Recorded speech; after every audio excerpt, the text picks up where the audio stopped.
First Corinthians chapter 10. First Corinthians chapter 10.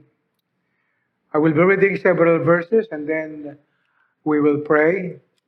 Moreover, brethren, I would not that you should be ignorant how that our fathers were under the cloud, and all passed through the sea, and were all baptized unto Moses in the wilderness by the sea, and did all eat the same spiritual drink or meat, and did all drink the same spiritual drink, for they drink of that spiritual rock that followed them, and that rock was Christ.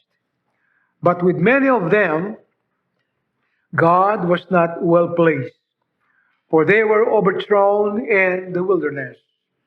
Now these things were our examples, to the intent we should not lust after evil things, as they also lusted. Neither ye be idolaters, as were some of them, as it is written, the people sat down, eat, and drink, rose up, and play. Neither let us commit fornication, as some of them committed, and fell in one day 20,000. Neither let us tempt Christ, as some of them also tempted, and were destroyed of the serpent. Let's pray. Salamat po, Ama namin Diyos, sa pagkabasa ng iyong pong banal na mensahe at salita po sa amin. Salamat po sa nakaraang mga araw. Salamat po sa umagang ito, Panginoon, na kami po ay binigyan mo, Panginoon Diyos ko, ng sikat ng araw at magandang panahon upang makaparito po kami kasama ang aming pamilya, ang ilan naming mga panuhin at mga kaibigan. Ama, muli po, ang iyong salita po ay gamitin po ninyo at ang banal na Espiritu ang aming magiging tagapagpaturo at ang lingkod mo, Diyos ko, ay gamitin mo lamang bilang tagapagpahayag ng iyong mensahe. Patawarin mo kami, Panginoon, sa aming mga pagkakasala, sapagkat ang lahat ng ito ay aming dalangin sa banal na pangalan ng aming Panginoong Jesucristo. And God's people will say, Amen. Maraming pong salamat. You may now be seated. Salamat po.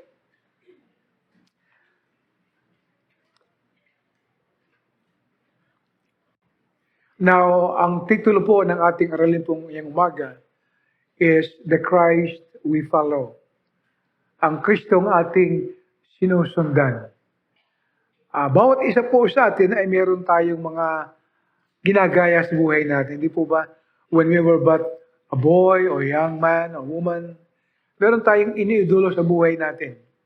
But when we become a Christian, naunawaan natin po yung tunay na realidad ng buhay natin at kung sino si Kristo sa buhay po natin, na iba na yung ating pananaw sa buhay. And then most likely, though we cannot follow everything in full, to the fullest, ang ating Panginoon, meron tayong sinusundan na mga prinsipyo o pamumuhay ng ating Panginoon. And this is our message this morning, the Christ we follow.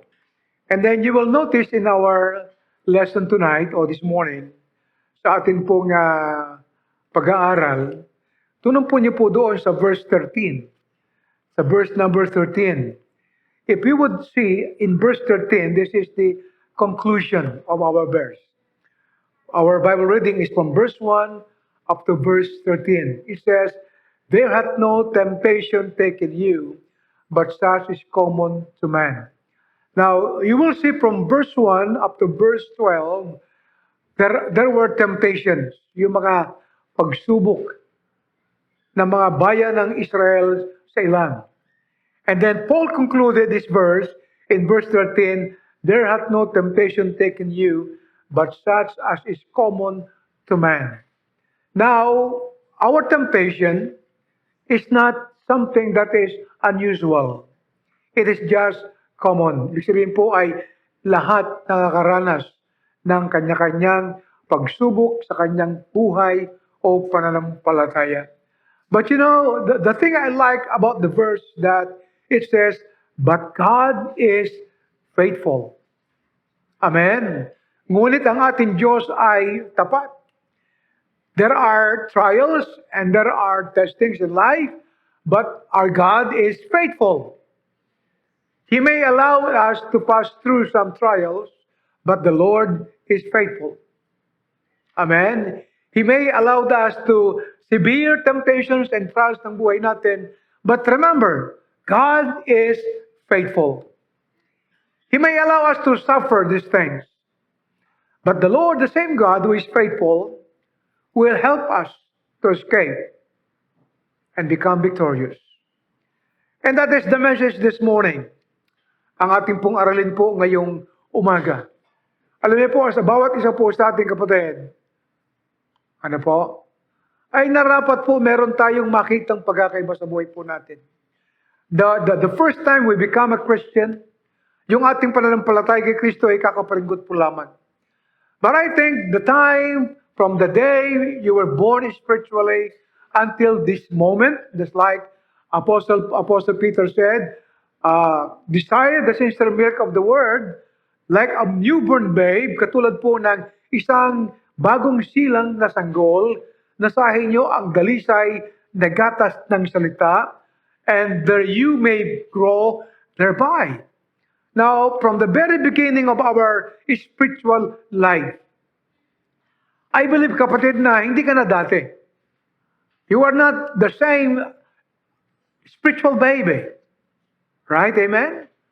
After 50 years of being a member of Almanza Bible Baptist Church, I could not say na I'm still a baby. That is very abnormal. Hindi ba? Na isang baby pinanganak after 50 years, baby pa rin. There is abnormality. And like manner, ganun din po ang mga Kristiyano. Ang sabi po ni Pedro, that you may grow thereby. So if we want to be like an overcomer, just like, sabi po ni Paul, sa 1 Corinthians chapter 10, verse 13, there hath no temptation taken you, but such is common to man. But God is faithful, who may suffer you to be tempted, but He would give us a way to escape.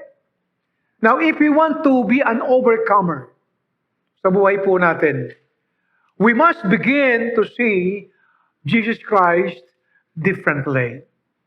How do you see Christ then and now? Paano mo nakikita ngayon si Kristo noong ikaw ay bago palang Kristiyano at ngayong ikaw ay matagal ng mananampalataya? Supposedly, ang isang Kristiyano po ay hindi nagiging matagumpay sa buhay po niya. Ang dahilan po, hindi nagbabago ang kanyang pagtingin kay Kristo. Alam niyo, sabi po ni Pedro, add from your faith. The beginning of our Christian life is faith in Christ, salvation. We started being a born-again believer because of the grace of God. But being a baby, a born-again Christian, we started growing up until the time na ikaw at ako become fully grown Christians or believers, that we are able to walk and follow Christ, to do the service for God, and that we are saying na because nakita ko ng ating Panginoon na sa ibang pananaw ng aking buhay Kristiyano.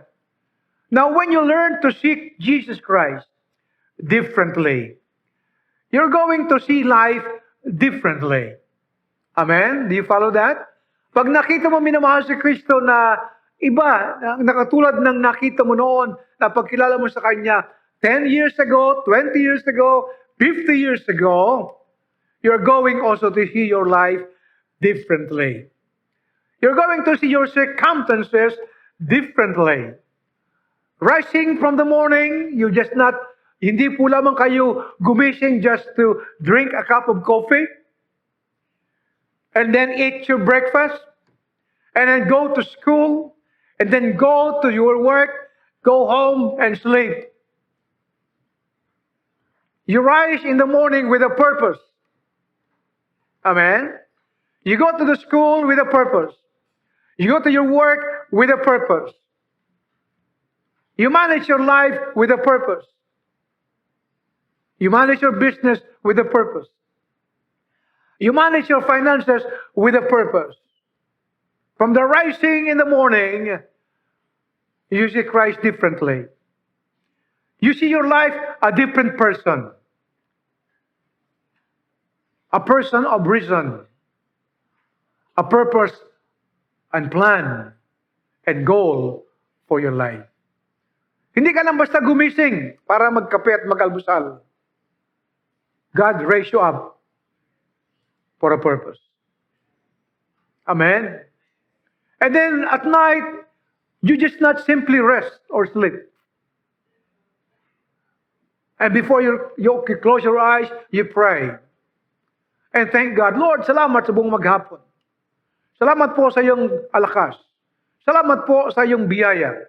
Salamat, Panginoon, sa talino. From the rising in the morning, you're in your resting in the night, ang palagi mo nabibigkas, Lord, thank you. You know why? Because you have seen Christ differently. Amen?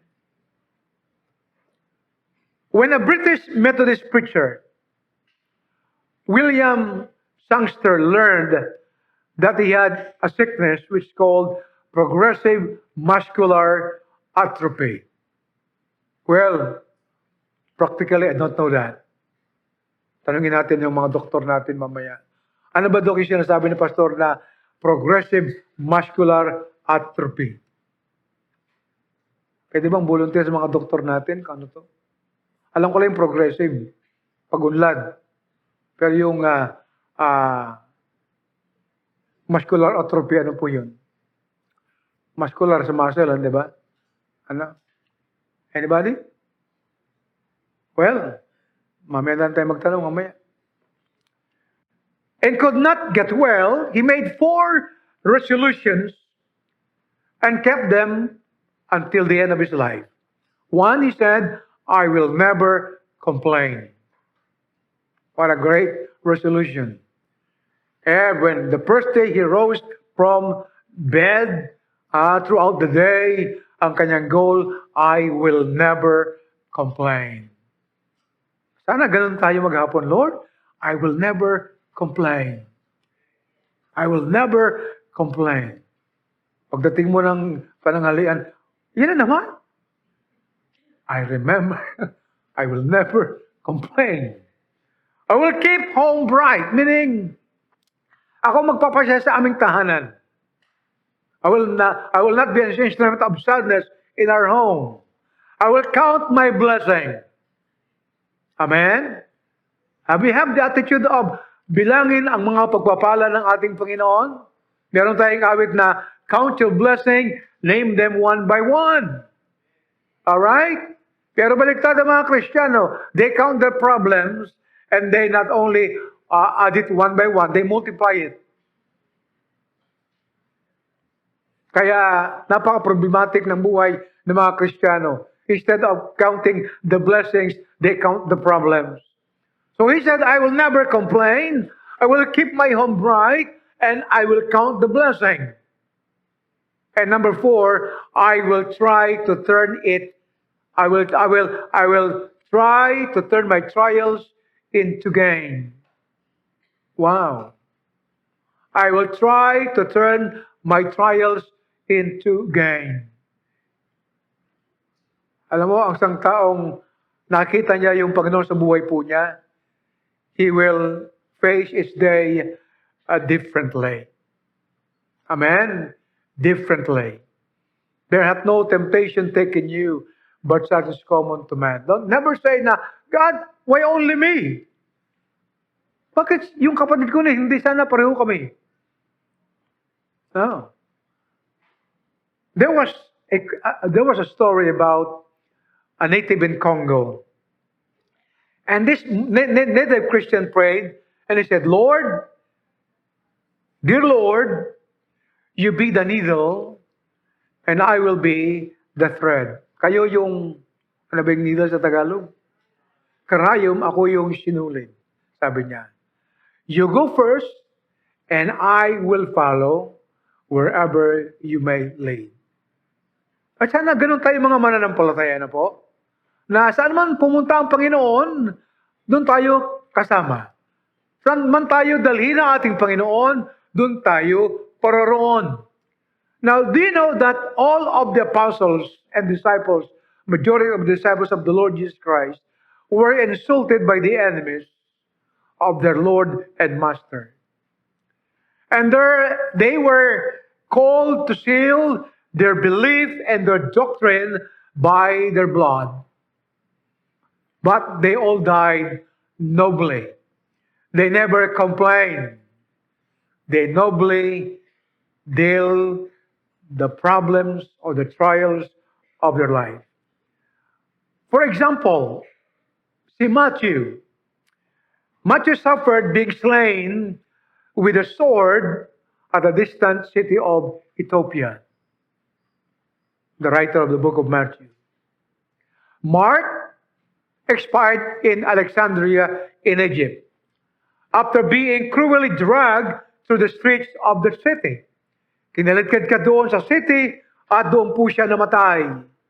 John, the writer of John and the book of Revelation, was put into cauldron of boiling oil. Nilagay siya doon sa napakalaking kawa na kumukulong langis. But miraculously escaped. But afterward, he was banished in the Isle of Patmos, where the book of Revelation was written.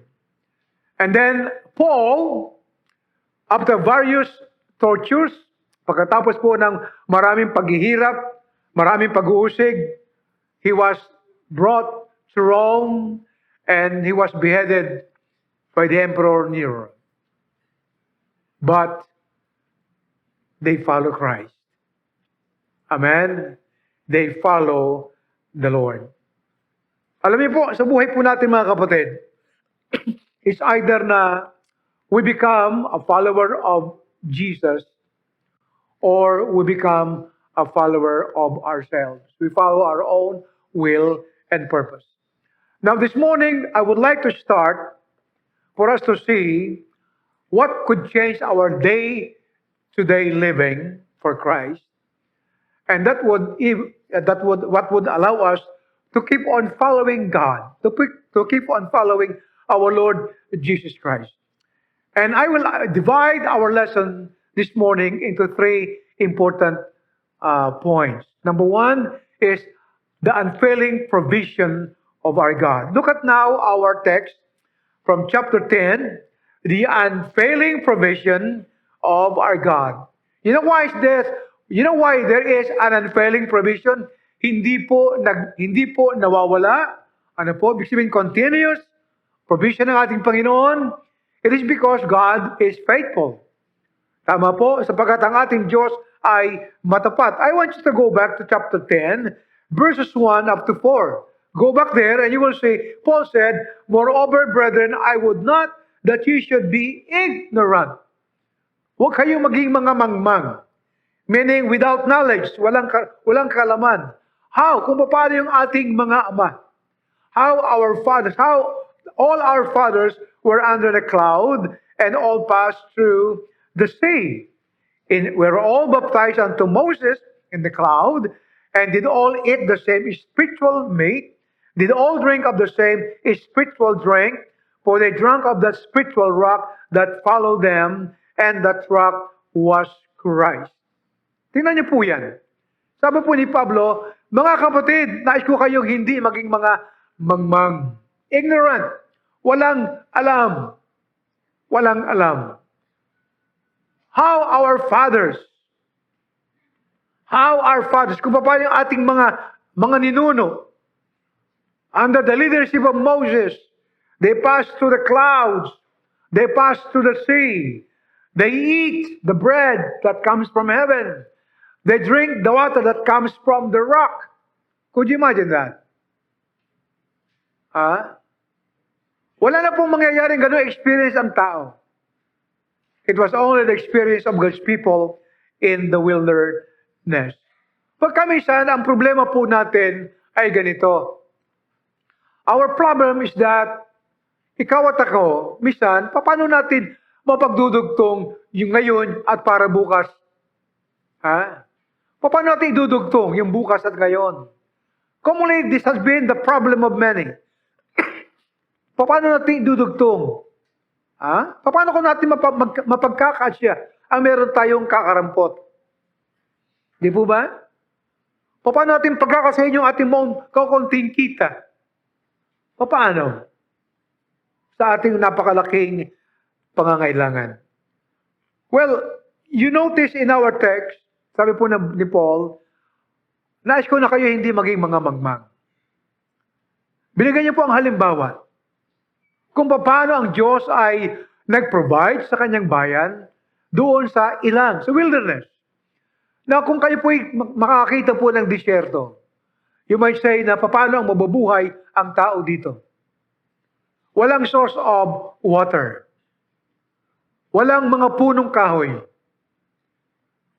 na pwede mong silungan sapagkat napakainit ng lugar. Wala kang huhukayang na lugar na magkakaroon ng tubig. It was just desert. Sana kung yun, sana ay desert. Maganda yun. A desert. And yet God provided them. Amen. Throughout their journey, 40 years, doon po sa wilderness. The only thing we need to see, mga kapatid, ay sapagkat ang Panginoon ay meron tayo. Put God in between of your needs at matutugunan ang iyong pangailangan. Di po ba? Amen? Ilagay mo ang Diyos sa pagitan ng iyong iyong pangangailangan at matutugunan ang pangangailangan. The problem is that what we put in the middle or in between of our needs are worries. Yun ang inalagay natin. Yung ating pag-aalala, yung ating takot, yung ating pangamba. But this never could solve our problem. Never could provide anything but stress, anxiety. Di po ba? Kaya pag minsan maraming tao ang ganun eh. Now, what are these unfailing promises of the Lord? What are these unfailing provision of God? Number one, we have here the promises of God. The promises of the Lord. Now, how come that the promises of God are provisions? Ang alam ko sa provision ay bigas. Ang alam natin sa provision ay ulam, isda. Alam natin sa provision ay yung pera. Now, how come yung pangako ng Diyos ay provision? How come that the promise of God became my provision? Sapagkat ang alam nating provision ay yung pagising mo bukas, meron kang tinapay na pandesal. Yan ang kilala mong pinobride ng Panginoon. At meron kang ulam at kanin. Ganon din sa tanghali hanggang sa gabi. Mga material na bagay na ating makikita. But we have failed to see that more than the material provision, there is the faithful promises of God. Amen. Because what you eat in this morning and what you are going to eat this lunch until tonight and tomorrow ay bahagi po ng pangako ng Panginoon. Hello, amen? Bahagi yan ng ating Panginoon. Ang sabi po ng ating Panginoon sa mga disipulo in Matthew chapter 6, huwag kayong tumulad sa mga hentil. Lang hinahanap nila kung anong kakainin nila, kung anong kalang dadamtin, kung saan nasa titira. Hindi ba't alam ng iyong mga ama ang iyong pangangailangan bago pa ninyo hingin ito sa Kanya? Ngunit hanapin mo muna ang Kanyang kaharian, ang Kanyang katwiran, at ang lahat ng mga bagay na ito ay pagkakaloob ko sa inyo. You see the faithful promises of God?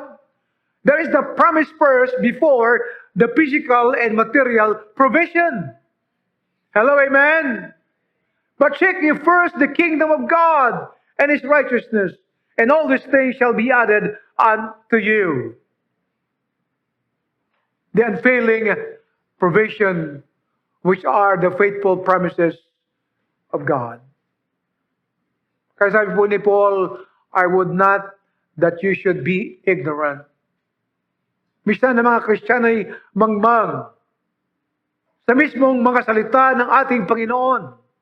Kung kaya pag dumarating po yung mga bagay na darating na pagsubok o kaya po ay mga masiding, mga pangailangan sa buhay po natin, ang utak natin tuliro, ang inisip natin ay si Bombay.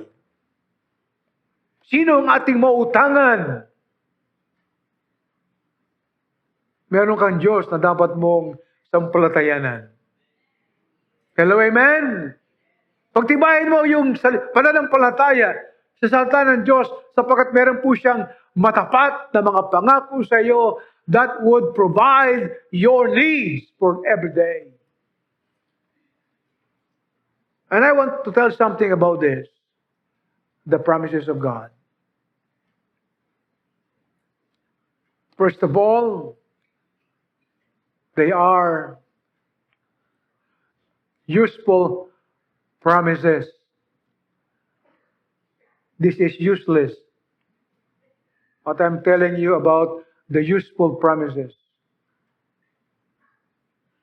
Useful promises.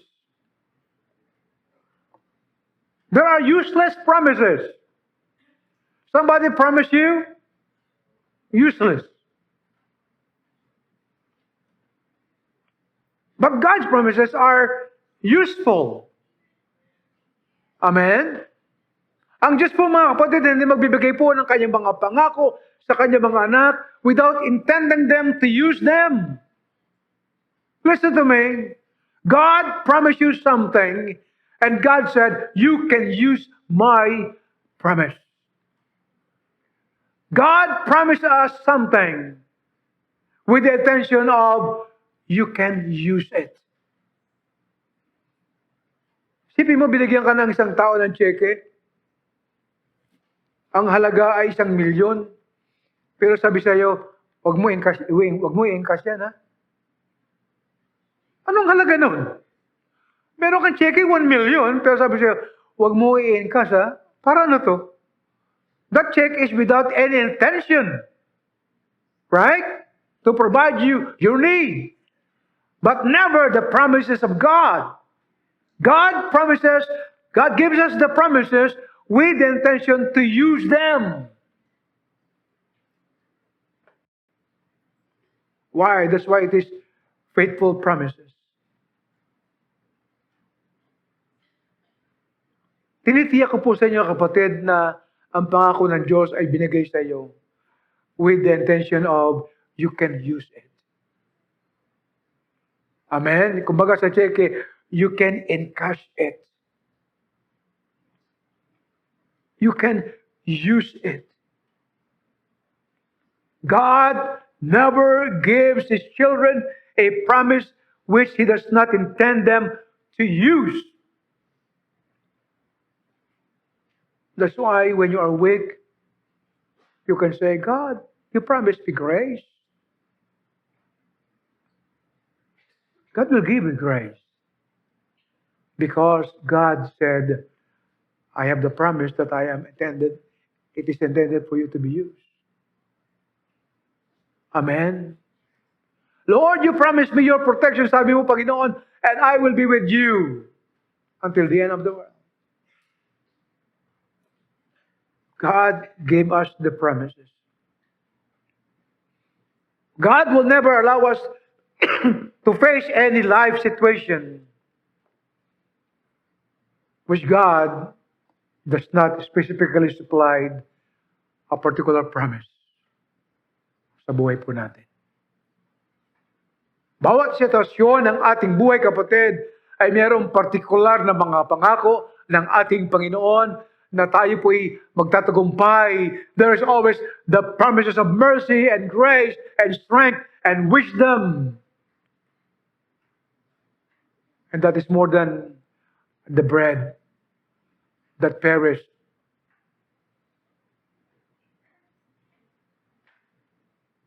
the faithful promises of God.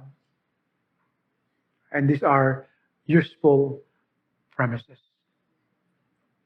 Ang pangako ng tao, umasa ka sa pangako ng tao, but these are not useful. Tama, amen? Pinangakuan ng kanang tao is not useful.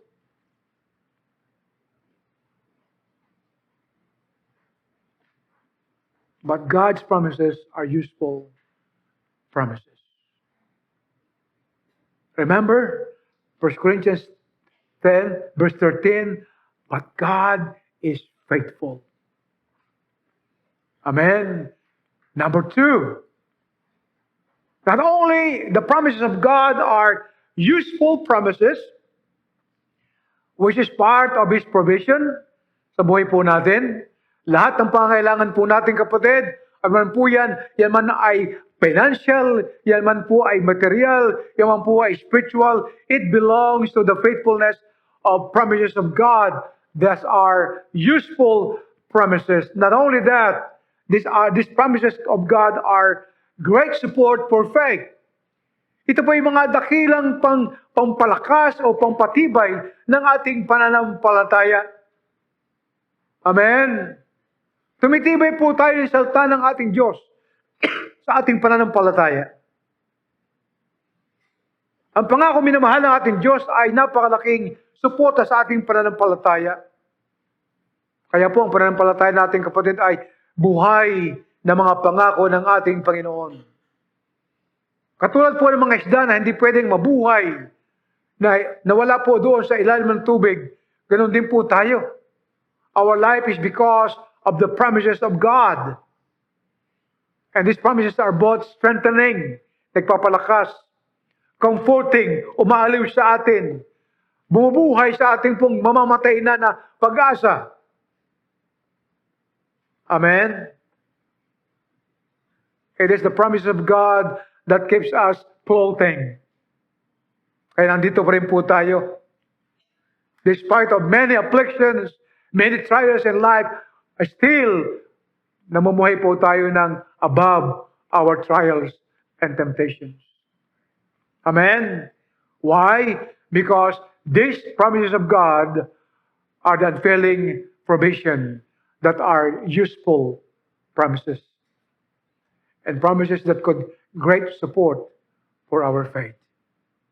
Kaya po yung pag sinabi mong pananampalataya na tumibay, bakit tayo matibay sa pananampalataya? Sapagat ang tibay ng pananampalatayang yan ay nakasalig sa mga pangako ng ating Panginoon. Amen? So, ang mga pangako minamahal ng Diyos sa atin ay higit nating mauunawaan when we began to see the Scriptures. That's why sabi po ni Paul sa ating talata, I would not that you should be ignorant. Mga mangmang, mga walang alam sa salita ng Diyos, mga walang alam sa kasaysayan ng ating Panginoon kanyang ginawa sa lumang tipan. You go back how the people of God were being fed in the Old Testament. You are hungry, you're complaining for food. Sabi po ni Paul, do not be ignorant.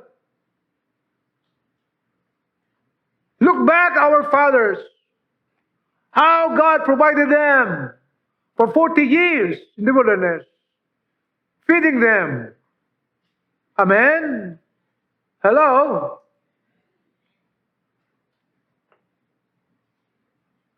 Kaya po ang isang Kristiyano na alam niya yung provision ng Panginoon, not only in terms of pera, pananalapi, alam mo po, bahagi lang yan ng pangako ng Panginoon eh. Above that are the faithful promises of God. Kaya don't be ignorant of God's promises. Because God is faithful. Tumibay po tayo doon sa kanyang ginawa. And then secondly, that only we have the faithful promises of God as our provision, the unfailing provision of God. Secondly, we have the power of God. The sustaining power of God. Look at that. Ang sabi po nating talata, how they were baptized unto Moses, how they did all drink the same spiritual meat, how all did they drink the same spiritual drink, for they drank of that spiritual rock that followed them, and that rock was Christ. Wow. That rock was Christ. Pagka minsan po, alam nyo, ikaw at ako, sabi natin, alam mo, salamat sa Panginoon sapagkat ako ay nakapagpatuloy.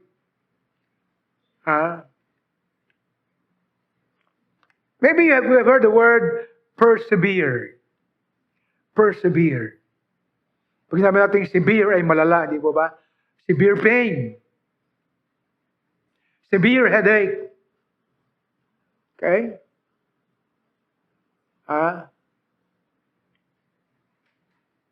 But the meaning of the word persevere comes from two words.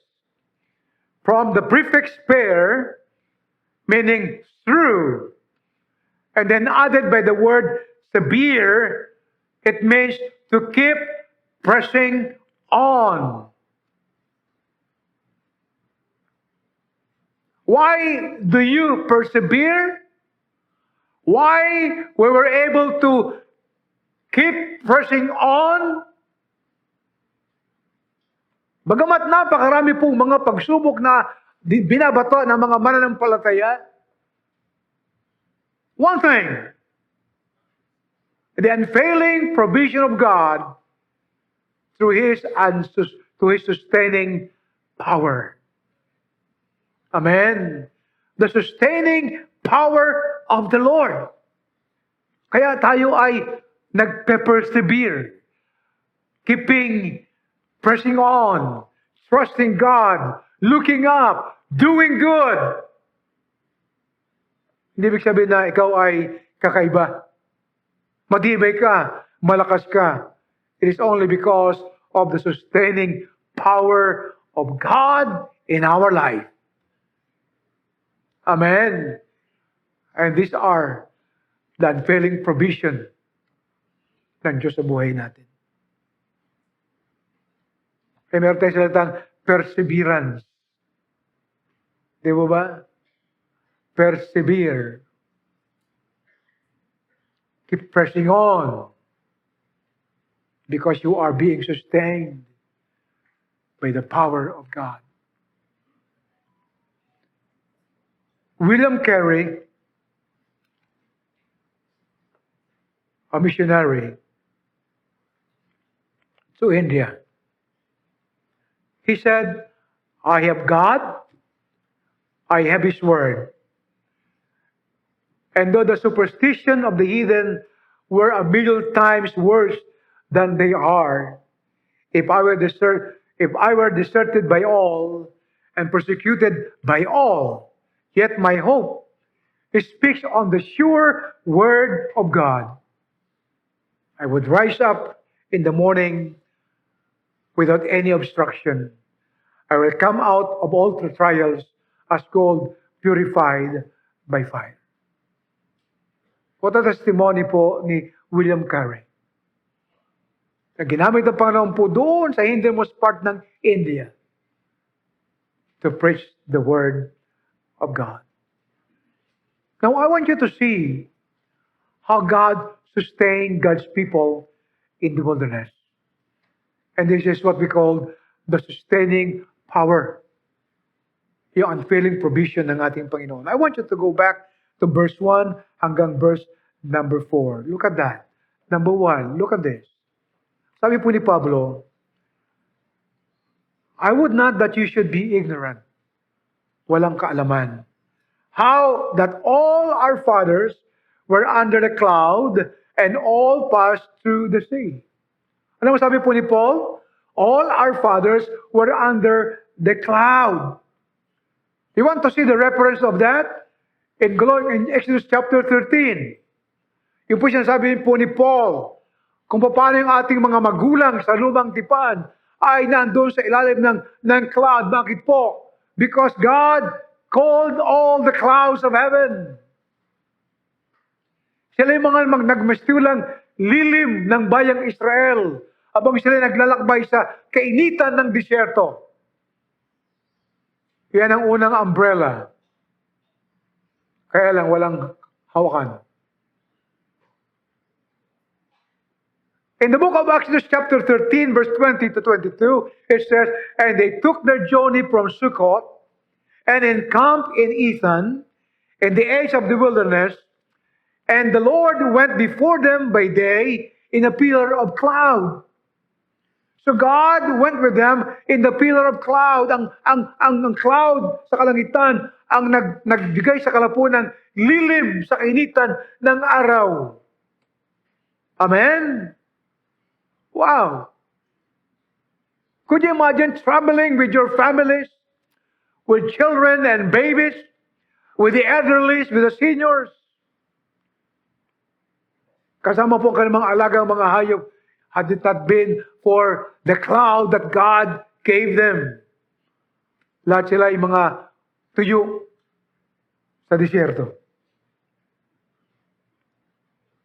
Amen? It is the cloud that covered them from the heat of the sun. Could you not call it sustaining power? Amen. All our fathers, ang sabi ng Biblia. Not only that, all passed through the Red Sea. Again, go back to Genesis, the book of Exodus chapter 14. From verse 21 to 31, sabi po ni Paul, ang sabi po nating aklat po doon, na sabi po ni Paul sa ating talata, all passed through the Red to the sea. Walang naiwan. Lahat po sila. That is the sustaining power of God. All Israel were sustained by God's miraculous provision.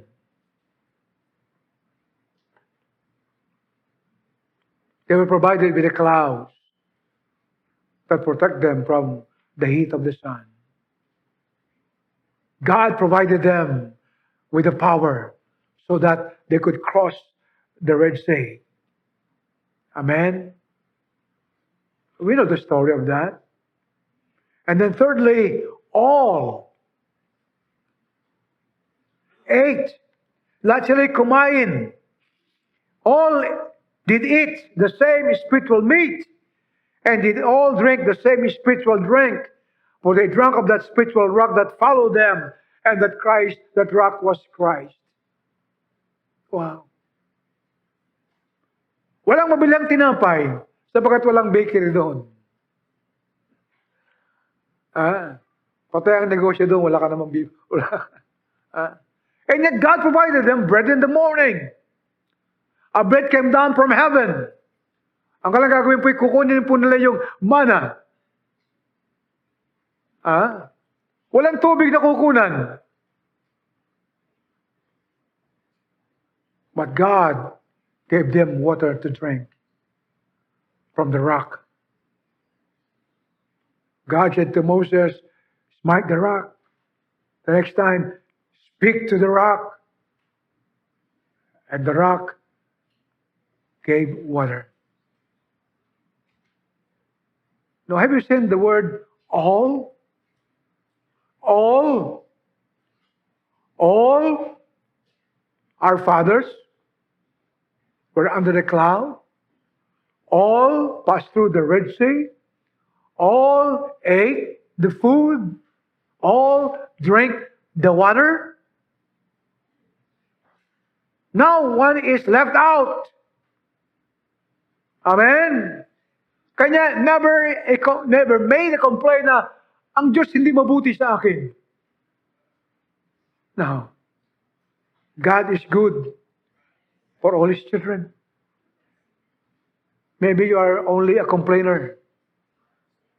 Hindi mo lang nakikita ang biyaya ng Panginoon sa buhay mo. So make it a point, I will never complain. I will never complain. I will never complain. I will never complain.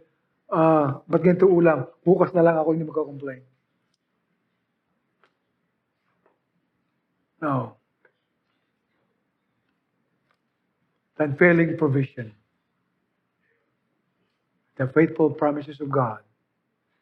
And the sustaining power of our God. Amen.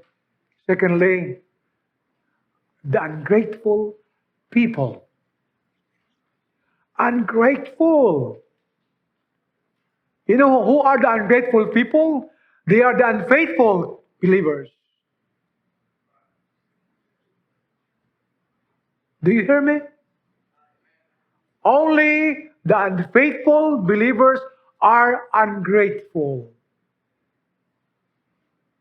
Yung mga pala reklamo, pala complain, wala kang madinig na pasasalamat.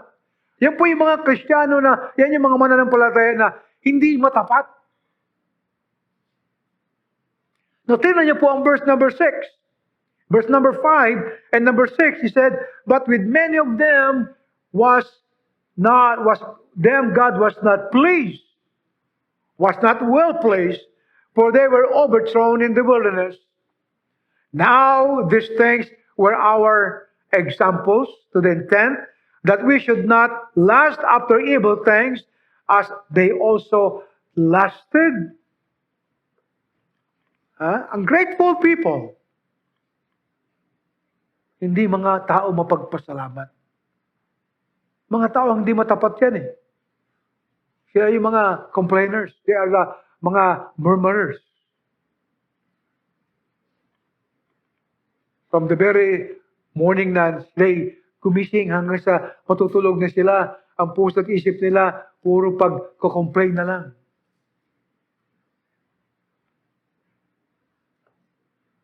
Amen? Merong mag-asawa na palaging nagbabangayan. Complain dito, complain dyan. Hindi na alam na doon sa ilalim ng kalangbahay ay may nakikinig.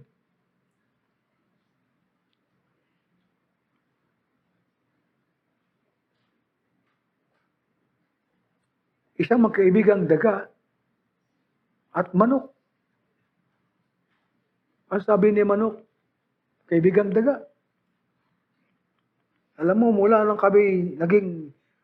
naging sisiyo hanggang ako'y malaki na. Ang buhay namin isang kahig at isang tuka. Sabi ng kanyang kaibigang daga, kaibigan, huwag kang malungkot. Ako, daga eh. Pero alam mo na meron pang mas mahirap sa atin? Talaga? Sabi niya, halika. Nakinig sa doon sa mag-asawa na nag-aaway. Sabi nila, buwisit na buhay ito. Araw-araw na lang ganito. Walang pagkain, walang ganyan. So, kita mo na. Mabuti ikaw eh. Isang kahig mo, ito ka. Siya, wala eh. Kaya, huwag tayo maawa sa sarili natin. May mga tao pang mas mahirap sa atin. Ayan. Ikaw, anong buhay mo? Tandaan mo, merong daga at manok na nakikinig sa iyo.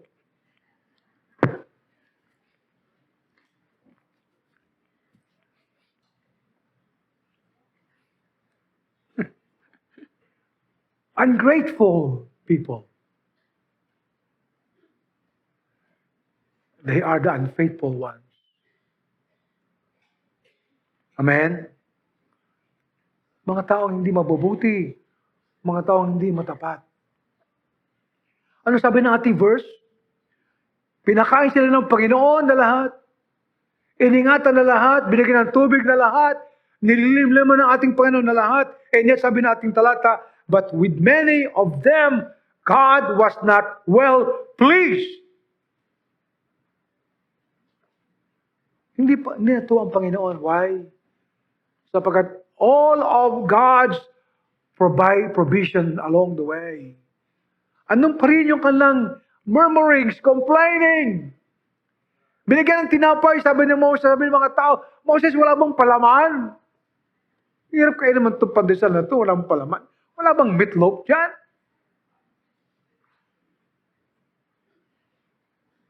Yeah, that is. Sama-sama na kami dito, Moses. Bigyan mo na kami ng karne. Pinadala ng Panginoon ang isang laksang mga, quail, pugo. Dadamputin na lang araw-araw. Hanggang sa nabulo na sila sa kakain nila. But still, unfaithful and ungrateful people.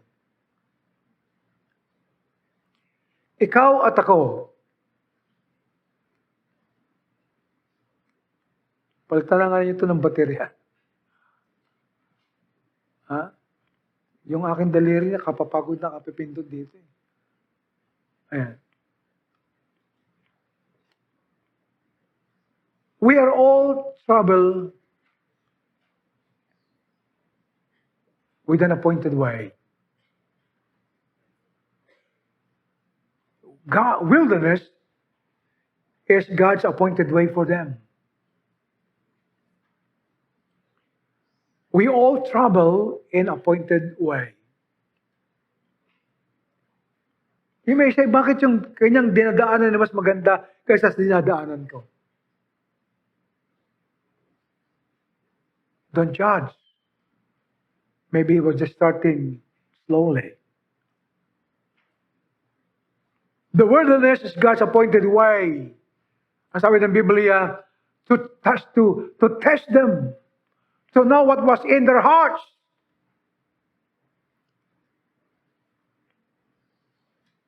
Right? But listen to me, regardless of our hardness of the way, na doon po minamahal po tayo, naglalakbay sa buhay po natin, ang Diyos ko'y kumikilos sa ating buhay. God is moving along with our circumstances. Alam niya ang nangyayari po sa buhay po natin. Alam niya po yung complaining ng ating buhay, ng ating isip. That's why sabi ng Biblia in verse number 5, but with many of them, God was not well pleased. They heard the murmurings in their tent.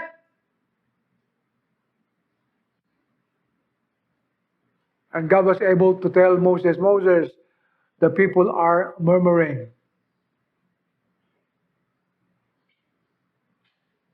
God hears your murmuring in your home.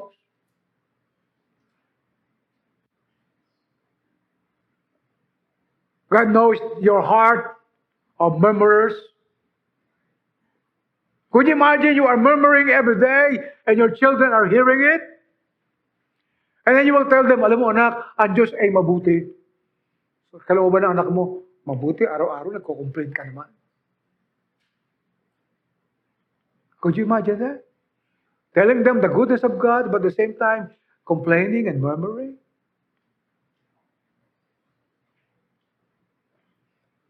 Remember Joseph, when Joseph wanted his brother to be killed. Papadala si Joseph ng kakapatid. Inulog na po doon sa balon. They put him into the pit. But the pit had no water.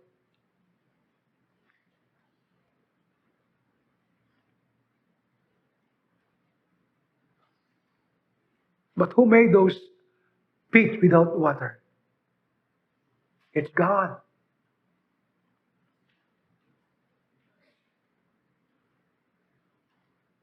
Who brought the Israelites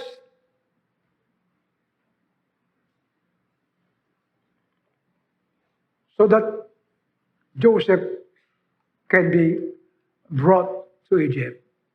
It is God.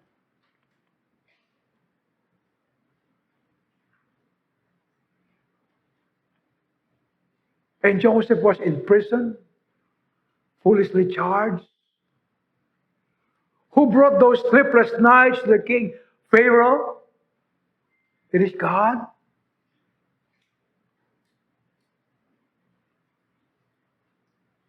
Who brought those dreams to Pharaoh? It is God. And who gave Joseph the wisdom to interpret dream? It is God. Who made Joseph to be the second man in Egypt? It is God.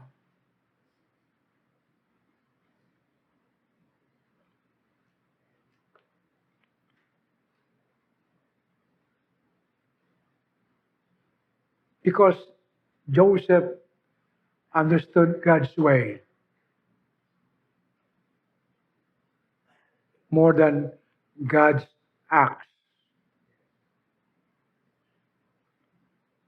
That's why in the last chapter of Genesis, sabi po ni Joseph, you think evil of me, but God think good of me. God brought me here to save lives. We travel at appointed way. Amen. Don't complain. God understood His purpose sa buhay natin. Kung kaya po, despite of the blessings and the goodness of God in the wilderness, Israelites failed to please God. Are you still complaining?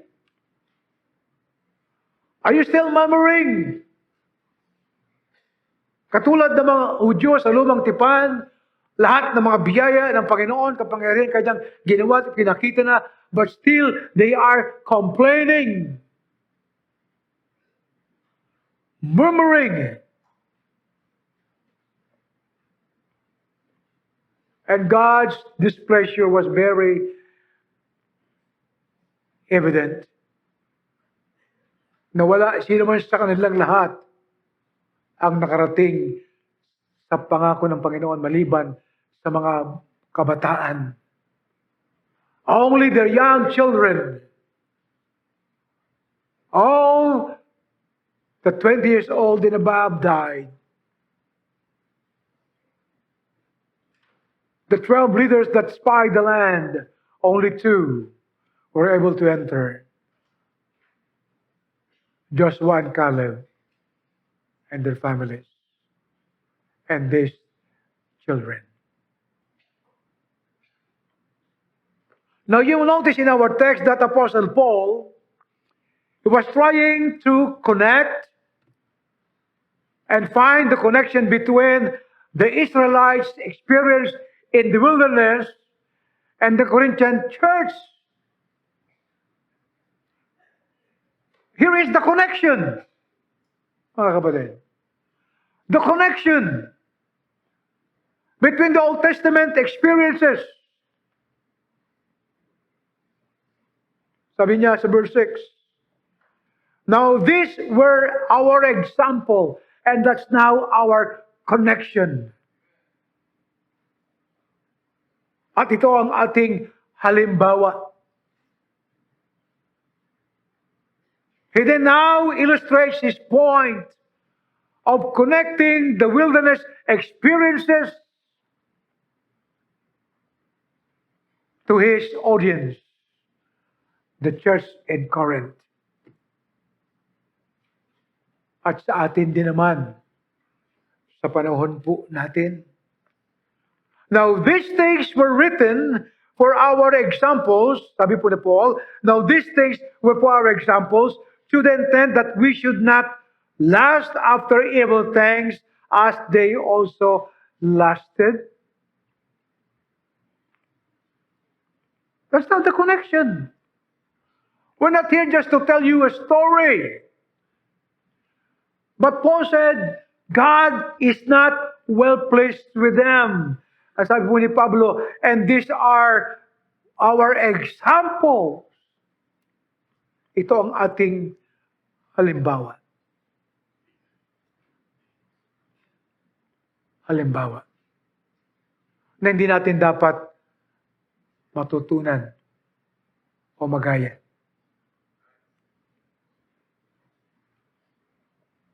They are wandering people. Alam mo yung mga wandering people? Yan yung mga tao na they're always keeping asking, bakit? They're wondering, ano ba ang mangyayari? Huh? These are the kind of people who are short of what? Memory of God's goodness. Madalang malimot ang kabutihan minamahal ng ating Panginoon.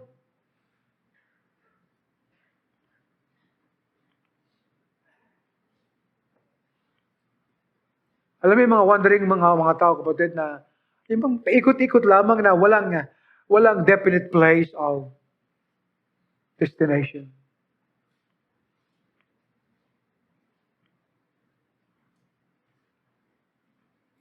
Alam mo, mga tao na ang memory ay napakaiksi upang maalala niya palagi ang kabutihan ng Panginoon sa buhay po niya.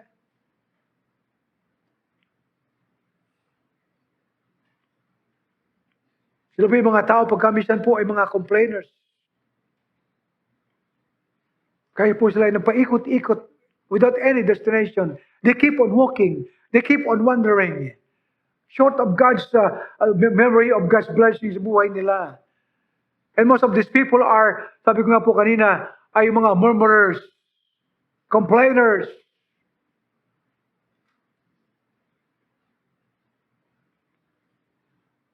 Kahapon lamang, ginawa ng Panginoon kinabukasan, limot na nila. They started again to complain and murmur.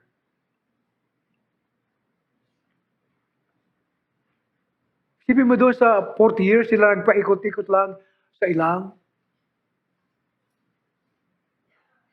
Sa halip na in 40 days, nakarating na po sila doon sa promised land. Kaya sabi ng Panginoon, each day is 1 year. Dapat in 40 years, 40 days, nandun na kayo. Enjoy the blessings of my blessings to you, but one day will be 1 year. Could you imagine, ang nag-complain ka ngayon, napalaki nang nawala sa iyo? Araw-araw ka nagko-complain, ang laki ng kawalan para sa iyo. God allowed you to live, but to live in murmurings and complaining. Namuhay kami na mahal ng 40 years na hindi ka naging masaya. Namuhay ka until 80 years, hindi ka masaya. 90 years, hindi ka masaya. You know why? Because you are ungrateful.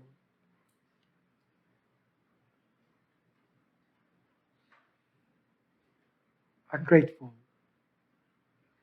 Short of memory of God's goodness and blessing.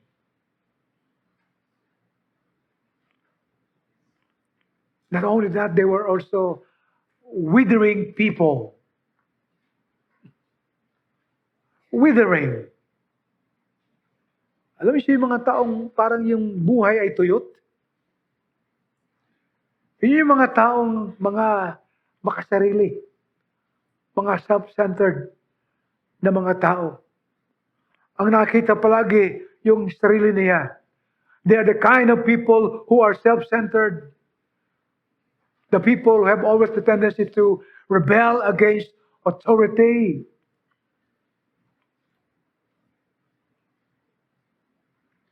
Yan yung mga tuyot na Kristiyano eh. Walang kasiglahan ang buhay. Sapagkat nakakita yung sarili lamang niya. He lived for himself alone. People who are selfish and fleshly, they just live for themselves. Makasarili. And the worst is that they rebel against God's authority for their lives.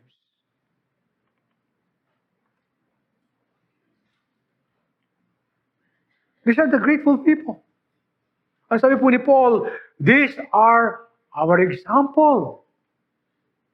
To the intent that we should not follow them.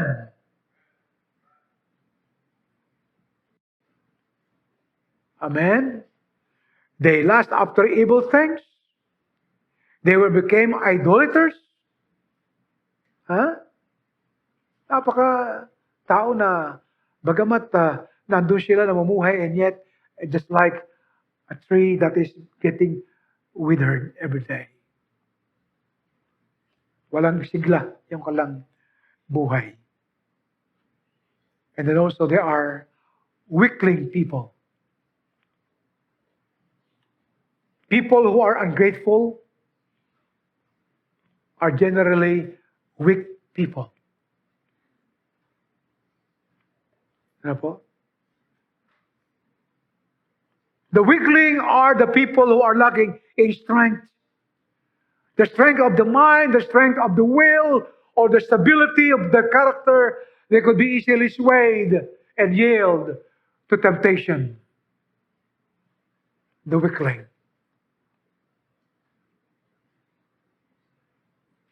Yan po yung mga taong ungrateful.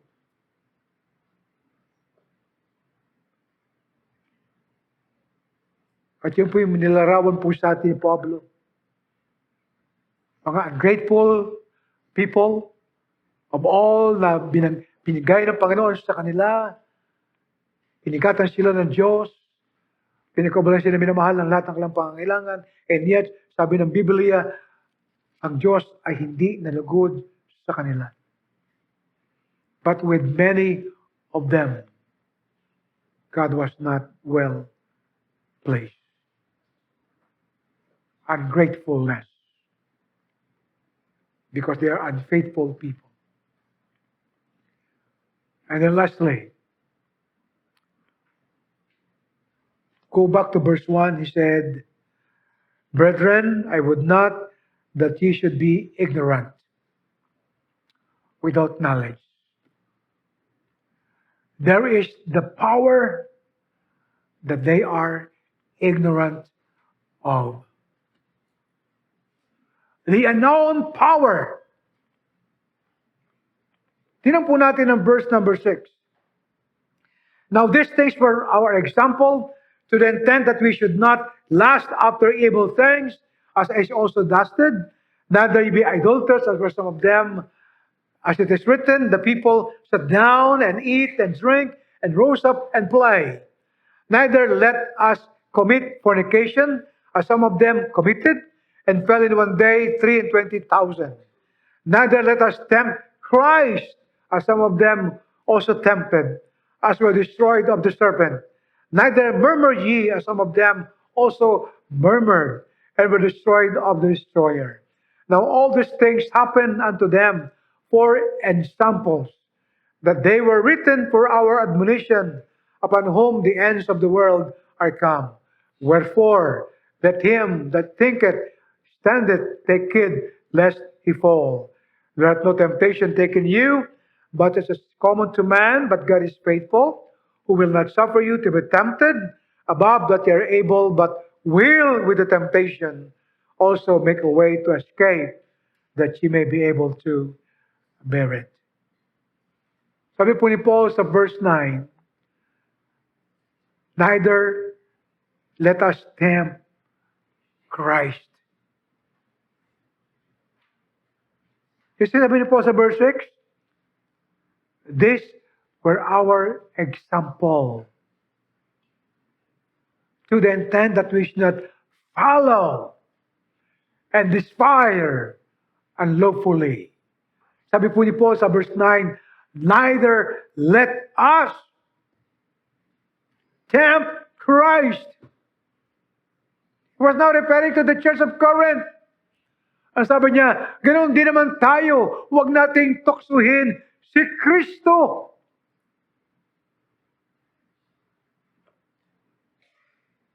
Alam niyo po, pag kami siya, we are tempting Christ for our evil prayers. Unlawful desire. In verse 11, sabi po ni Paul, all these things happen unto them for examples. And they are written for our admonition, para sa iyo. Para sa mga taga-Korinto, para sa atin, sa ating panahon, upon whom the ends of the world are come. There are two important matters here. Number one, let us see the practical matter. The practical point of the matter. Sabi po ni Paul sa verse 1, Go back to verse 1. Brethren, I would not that you should be ignorant, meaning without knowledge. Exhortation for awareness. Exhortation for awareness. Apostle Paul needed to remind the church in Corinth how dangerous it is for them to refuse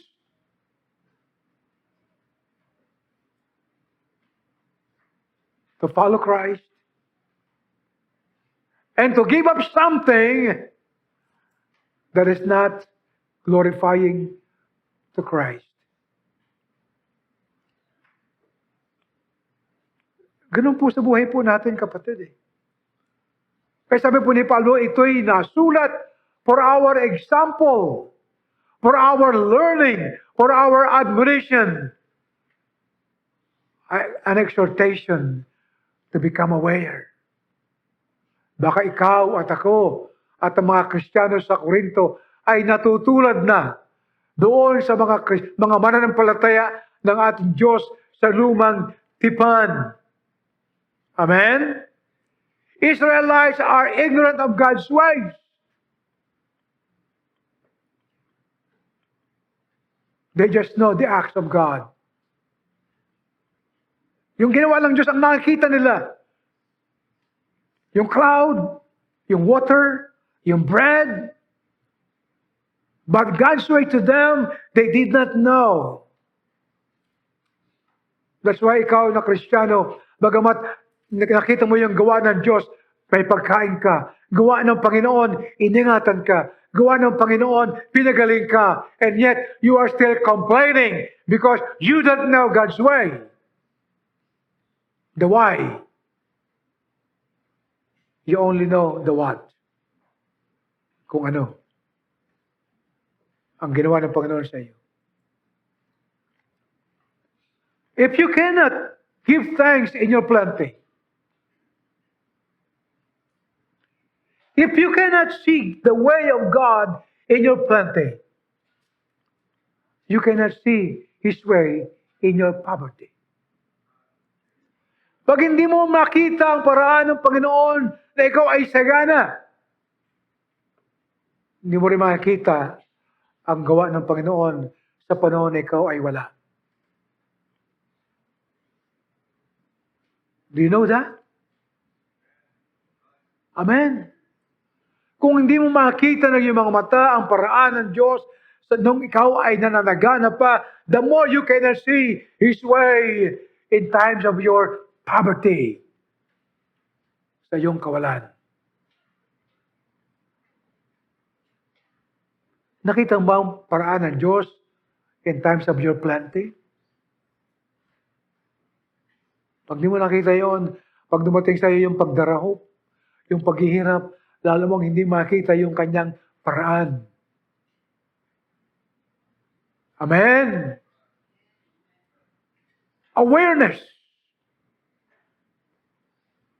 God's people are ignorant. In Ephesians chapter 1, verse 8, verse 18, sabi ni Paul, that your eyes, the eyes of your understanding, being enlightened, that you may know what is the hope of His calling, what is the riches of the glory of inheritance with the saints, that you may know. Malaman natin. Amen. Not only that we could have exhortation to become aware. Ako ba ay nasa kalooban pa ng Panginoon? Nakita ko ba yung pattern ng Diyos sa buhay ko? Nasusundan ko ba yung kanyang kalooban? O ako'y nagsasarili na aking landas?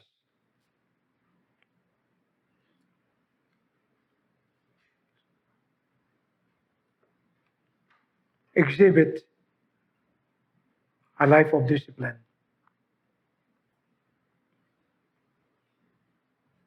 Another practical matter. practical point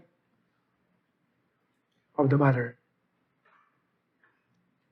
Magpakita ka ng pag-disiplina sa buhay natin. Kasi sabi po ni Paul doon sa verse 11 and 12, now all these things were happen unto them for our example. Halimbawa sa atin. And they are written, sila nasulat, for our admonition sa ating ikatututo. That's why in verse 12 he said, wherefore let him that standeth take heed, lest he fall. A warning sa kanang ating mga mananampalataya. That's the practical point of the matter. Now let me give you the spiritual one. The spiritual one. Now look at this. Kung akala po natin na hindi na natin kailangan maturuan, nagkakamali tayo. Amen? If we think we know all, no need for learning, nagkakamali ka. Learning comes through discipline. Even a child needs correction. God's people, ganun din.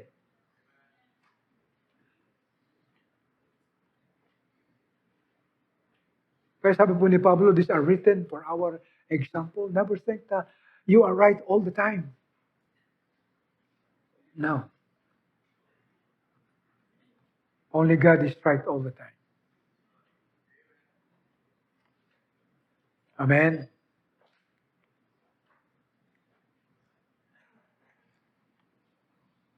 Look at verse 9. Verse 9. It says, neither let us tempt Christ. Neither let us tempt Christ. The spiritual matter to ponder. Neither let us tempt Christ.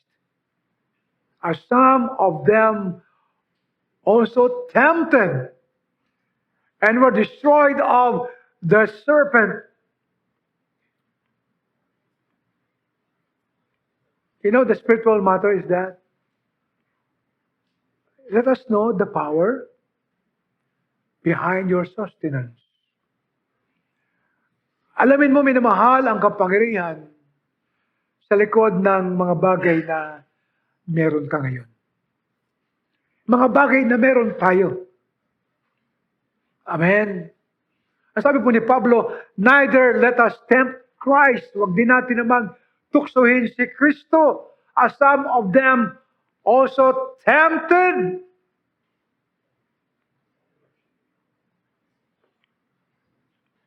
And were destroyed of the serpent. Paul was making here a more than practical point of view, but more on spiritual. Christ, the Bible says, sabi po ni Paul, as some of them also tempted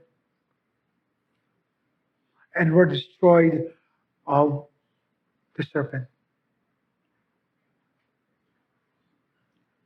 You see, today, we praise God sapagkat ang ating Panginoong Diyos ay sumaatin in the person of Christ.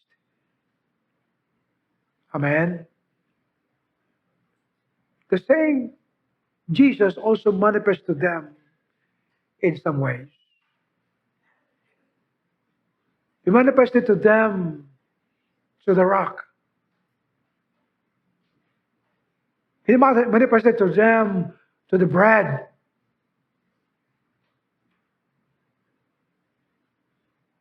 The rock that sustains their life every day. The bread that sustains their living every day.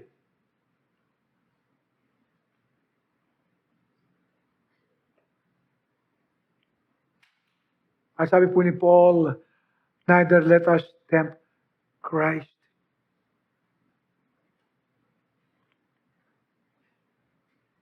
Amen? You see, the lesson is that matutunan po natin mag-depend sa ating Panginoon sa araw-araw. Meron kang kailangan bukas o ngayon, go to Jesus. Go to the rock that supplies. Go to the bread. Go to Christ is our strength. Amen? We need not to complain. All you have to do is to trust God. Pray. Amen? Pray. And God will give us.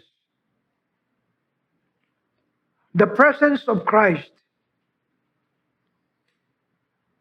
is God's promise of sustenance. Si Kristo po yung ating presensya ng Panginoon sa buhay po natin. The word follow them, you see the word, the rock that follow them, meaning implies the idea of attending their needs. Everywhere we go, we could experience the attending presence of Christ. Amen. Every trial that we will pass through, we could experience the following rock, the attending presence of Jesus sa buhay po natin bilang Kristiyano. Pagka minsan nililimutan po natin na sa buhay po natin, what we need to do is to trust Christ, to depend upon Him. Why? Because Jesus Christ is the past. He is not past. He is the past. Because nothing could exist without Him. He is the present. In His presence, we can go through all our circumstances. Christ is the future. He is eternally seated on His throne. Amen. That's why sabi po in Hebrews chapter 13 verse 8, Jesus Christ is the same yesterday and today and forever. And that is our Christ. Right? Know the power that sustains our life. Know the power.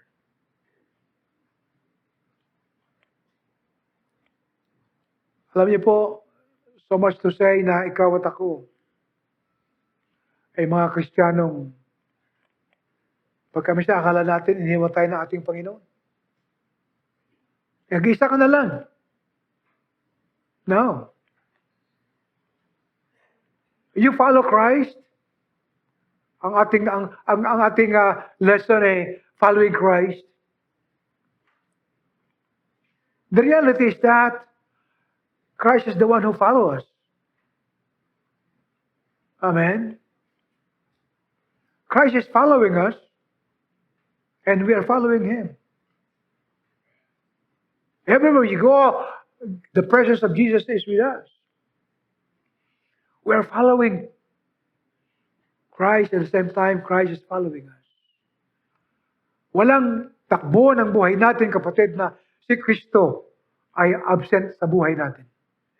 Wala.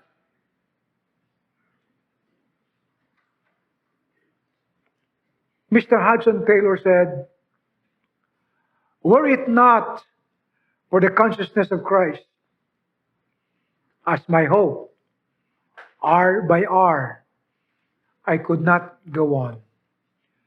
But He is teaching me the glorious lesson of His sufficiency. Each day, I am carried onward without feeling of being strained, feeling of fear, feeling of being collapsed. Because I know Christ goes with me. Amen. And I believe that is the greatest need of all the Christians. We have no greater need than to know Christ better. To know Him better. Do you know Christ? Are you growing in Christ? Amen. Keep on growing. Because only a matured Christian can follow Christ, can follow the Lord. Baby Christians always cry. They cry for milk. They cry for somebody's presence. They cry for assistance. They always cry and murmur and complain. But they who know Christ better is able to follow Him.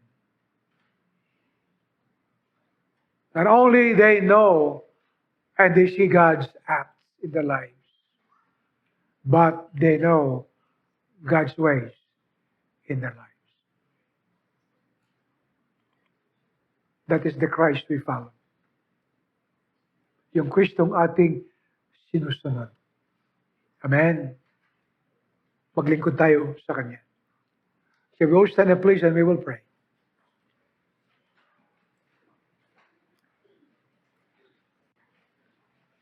Let's pray. Ama naming Diyos, marami pong salamat. Tunay po kayong matapat, Panginoon, sa buhay po namin. Pagpala po kayo sa amin, Panginoon. Salamat po sa iyong banal na salita. Na Panginoon, hindi po lamang ito ay naisulat para maging kasaysayan na istorya na dapat po naming basahin. Ngunit ang sabi po ni Pablo, na ito ay naisulat para sa ating halimbawa. Ito ay sinulat para sa ating katututo. Nang layunin ay huwag nating pamarisan ang ginawa ng bayang Israel sa ilang. When they tempted the Lord, when they tempted God. And the scripture says, God was not well pleased with them. God judged them. God punished some of them. Panginoon, tulungan mo po kami. Nasa buhay namin, Diyos, ay palagi naming makikita ang iyong pong pamamaraan. At ang buhay namin, Diyos ko, ay buhay ng pagsunod, ng paglilingkod po sa iyo. Maraming salamat po, Ama namin Diyos. Nagpupuri po kami. Nagpapasalamat. Sumayo, Panginoon, ang buong karangalan, ang buong kalwalatian. Sa banal na pangalan ng aming Panginoong Jesucristo, ito po ang aming dalangin. And all God's people say, Amen. Thank you.